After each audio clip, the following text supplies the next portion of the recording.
Hello, fifth grade parents and students of Faith Academy. My name is Mrs. DeNoyer, and I am going to be the fifth grade teacher this year. This is my 6th year of teaching at Faith Academy, and I'm so excited we're about to get to go back to school face to face like it should be, and I'm looking forward to getting to have hands-on instruction with the students. I'm sorry for the format we're having to use for Meet the Teacher, and I'm not a professional at making videos, and I'm not going to stop and cut and clip and all kinds of stuff like that. So if I stumble over my words, please forgive me. But I'm excited, and I just wanted to let you see my face and even see the room at the end of the video. I'm going to give you a tour of the classroom and let you know what it's going to look like, since we all know that on the first day of school, parents will be dropping off their students and not allowed to enter the room. And I want you to get to see it. I want you to feel comfortable about where your students are, that they're going to be well taken care of. We did switch classrooms this year. I normally have one of the biggest classrooms in Faith Academy, which I loved, which was 113. But because we do have a small group of kids this year, we only have 11 in our class at the moment. We did switch with 6th grade. So I'm in the old 6th grade classroom, and the 6th grade teacher has taken my room because they have a very large class of 23 and they needed more room to spread out. So I'm liking the room. I do want to give you a little bit of a heads up. This is a cold room, and so your student needs to bring a light jacket, and they need to keep it in their backpack or on their chair during the week, but even over the weekend, if they could just keep it in their backpack so they don't forget to bring it back.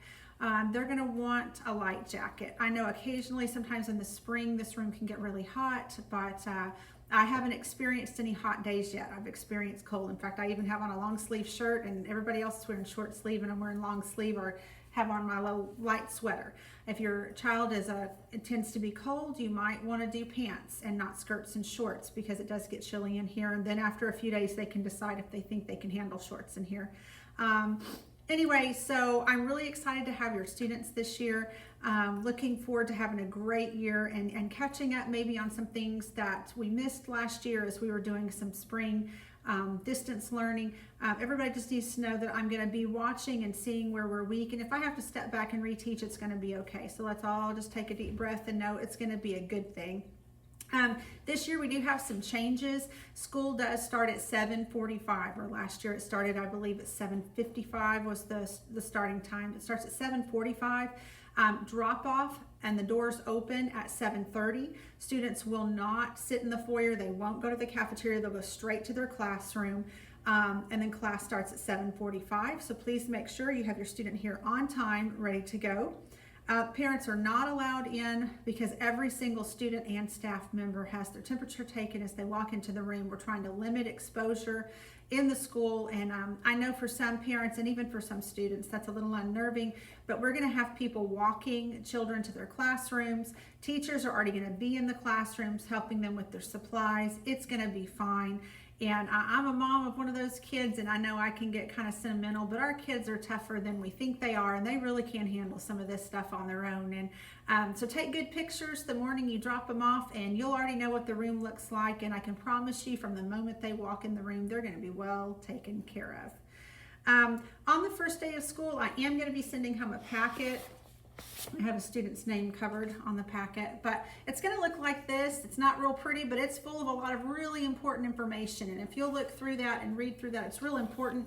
Inside, there are 2 forms that need to be returned. Your parent volunteer form, which I realize right now you're not allowed up at the school to volunteer or do much of anything, but we're really believing that that's going to change, and so we need those already on file. I don't know if they're going to pick a room mom at the beginning of the year or in the middle or the end, it doesn't matter, but if you could have those turned in, that would be great. The other form is the All About Me form. That form's real important because it lets us know information about your student, who's going to be picking them up, if they're going to do after school care, which we will have. And I need that form definitely sent back. Another important form is the form that teaches you how to set up for the Remind texting, which is the app that I use to be able to text back and forth with you, and I can send out a group announcement, which is the main way that I use it, is to send out an announcement. If you could sign up for that as soon as you get the packet, it would be great, because parents that don't, they miss out on some of the announcements. You can reach me at Faith Academy through email. It's tdenoyer@myffc.com, through the Remind texting app, or you can call the school and leave a message with Miss Felicia or Miss Nenis, and I'll gladly get back with you as soon as I can. I'm reading off my notes so I don't miss anything, so please forgive me. When your student comes to school on the first day, each student needs to bring $6 cash, and it needs to be cash. I have to turn part of it into Miss Nenist and part of it goes to me. The reason is one of the things that in 5th and 6th grade we do is we learn how to organize. Our executive skills are very important. It is our job in 5th and 6th grade to get your students ready for junior high. And they will write down at the end of every single day what they did in class. And you'll see it on here. Let me pull one of them up. Let's just say Monday.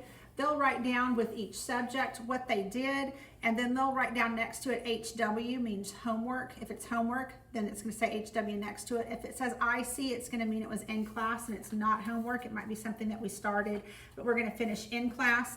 At the bottom of the page each night, you need to read and make sure your child completed everything, and then all you do is just sign at the bottom. You can initial or sign.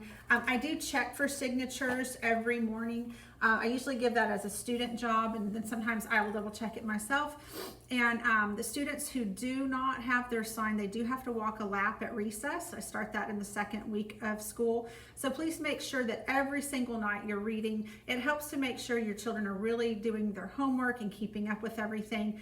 And those who come with the signature, they get a +1 written on their planner. And at the end of each quarter, I count up all the +1s and they buy coupons. And some of them are really fun. So we're really trying hard to introduce executive skills and making sure they're mastered by the end of this year. I always check back in with old students, and one of my students who is a really diligent worker told me when he hit 7th grade, the 2 things he was so thankful for when he got to secondary campus was, number 1, he knew his multiplication facts. And he said, I don't know what I would have done if I hadn't have known them. And number 2, he was so thankful we taught him to use a planner. So he bought his own planner in 7th grade. He already knew how to keep up with everything, and he never missed turning his assignments in on time, and he was thankful for both of those things. So tuck that away. Another reason that your child needs to bring $6, the planner is for $5. The conversion box is for $1. Each student's going to be given a box that's just going to be flat, and you need to put it together, and then you need to reinforce it with tape. It can be clear tape, but I'm just going to be real honest with you that the kids really enjoy buying decorative tape and decorating it. Sometimes the kids will put pictures on here with clear tape over the top. And then they bring them to school, and on Friday we have to get our classroom church ready. So every single thing that's in our desks and seat sacks go in these boxes and put in our conversion cabinet. You can tape it with the sides up or the sides down, it doesn't matter. But this needs to be returned to me on Friday, and you'll see that they have a homework assignment in their packet, and inside they need to put 3 items that just represent themselves, and they're going to get to share about themselves on Friday of the first week of school. And this box has to come back on Friday because of the fact they have to be able to put all their supplies in it to go into the conversion cabinet. In our room, we will have a hand sanitizing station for germs and obviously to stay safe with COVID. Please do not bring scented hand sanitizer, your own personal scented hand sanitizer. I have had students every single year who react to the smell of the heavy perfume, and if everybody's bringing their own and doing all that, it's going to be way too strong. If you have your own personal hand sanitizer, please make sure it's just regular Purell or just the unscented. I will have hand sanitizer in the classroom. In a minute when I give you a tour, I'm going to show you where it is. Please make sure that your students do not bring those to class. They're going to get their feelings hurt when I say to put them away. So if I tell you ahead of time, maybe we can avoid that. The water fountains have been all covered and turned off and everything. So students are not allowed to go to the water fountains at all at any point in time. So it's very important that you send a water bottle with your students. Miss Nenist did buy 5-gallon Igloo jugs, and I'm going to have one in the classroom filled with ice water, and the students can refill their water bottles during the times of the day that I allow them to do refills, and that will be in the classroom. I don't have the Igloo in the classroom right now, but I do have the table set up, and I'm going to show you where that's going to be. I do provide a supply box. If you'll notice on the list of supplies, your students needed a pencil bag, and that's the primary thing that they're going to use. That's where they're going to keep their pens, pencils, highlighters, erasers, a personal sharpener, different things like that. But when we actually need to get out our crayons, markers, glue, scissors for projects, I have a plastic shoebox for each student, and we keep them on the cart, and I provide that. So please don't send any plastic boxes with your students, because we only have the inside of the desk and then the seat sack, and you won't have room for it. Masks or shields, face shields are required every single day. Now, I am going to teach the children how to take breathing breaks, but they will not have to wear the masks in PE, recess, or the lunchroom. Those are the 3 times that they will not be required to wear them. PE, they're going to have PE in the gym or even outside, and we've allotted time for all the equipment to be sanitized in between classes. When we're at recess, they don't have to wear their mask, but we also won't be blending with other classes. So when we have recess, 2 other classes have recess the same time we do, but there's the playground and then a field on each side, and 1 class will be in each area, and then we're talking about rotating. I do have a mesh bag that I keep on my cart. It has 1 football in it right now, but if you have a soccer ball or a volleyball that you would like to donate to the class, I'll put it in there, and I would be glad to take those out. I don't allow a lot of personal toys to come for recess. It's just not necessary, and things get left outside, and we're older now, and so like toys and stuff like that, just leave them at home, please. But as far as like some outside equipment for the kids to play with when they're in the field and they can't get on the playground, if you have something you would like your child to bring or to donate, that would be great. We do have an assigned recess time. At lunch, students, we normally have 12 students per table, because they're 2 tables kind of hinged together, and now there's only going to be 6, so there's going to be an empty seat in between each student, and on top of that, the tables will be sanitized between classes. Our lunchtime used to be 11:30, now it's going to be 11:45 to 12:15, and then after that we go to recess. Parents are not allowed to come up for lunch at any point in time, but if you want to drop off food, you take it to the office. If you wanted to drop off cupcakes or something like that for your child's birthday, I only allow celebrations at lunch, but that's the perfect place to have it anyway, especially when sometimes parents want to bring ice cream, which is awesome. So you can bring things into the school office, and they'll make sure your student gets them. There won't be any parties at all in the classroom this year, as far as like we normally have them, where we have the huge tables set up in the hall. Faith likes to party, and parents come, and we have the halls full of parents. We will be having class parties, but it'll only be me and the students, and parents will have already agreed to what they want to bring, send up with their student, and the parties will be small and just class only. But we will still celebrate. Life is still good, and God is still on the throne, and we're going to enjoy this school year. As far as lunch is concerned, there will be hot lunch offered. We just don't know who's going to be providing yet. I would love to give you that information, but I can't. We will not be serving breakfast. We haven't done that for years now. I just want to reiterate that. Yes, we are having after school care. We had a wonderfully successful summer program. We actually did have a student that got COVID, and with the way it was handled, it did not spread. And so we're following the same protocol that Ms. Nenist and Mr. Long set up through the summer program, and we do not foresee issues, but we're going to take everything a day at a time. So even after school care will be charged the way it normally is, but the size of the groupings will be smaller. They'll be more spread out through the school. We won't have as many crammed into the library or the computer lab, and we'll have to be careful even with outside time. If you have any questions about that, please feel free to call Miss Felicia or Miss Nenist. Please remember that the school office is not providing students with Motrin and Tylenol. If your child is someone who tends to get headaches or something, you need to have it up at the school, so that when I send them to the office, then Felicia will call and ask for your permission to give them some, but they have to pull from your stash of medicine. Let's talk about snacks real quick. Sorry, I have all these bullets that I want to go over. Snack is something that 5th grade absolutely loves, and I think it's important, honestly, because it just helps your brain when you make sure your belly's full.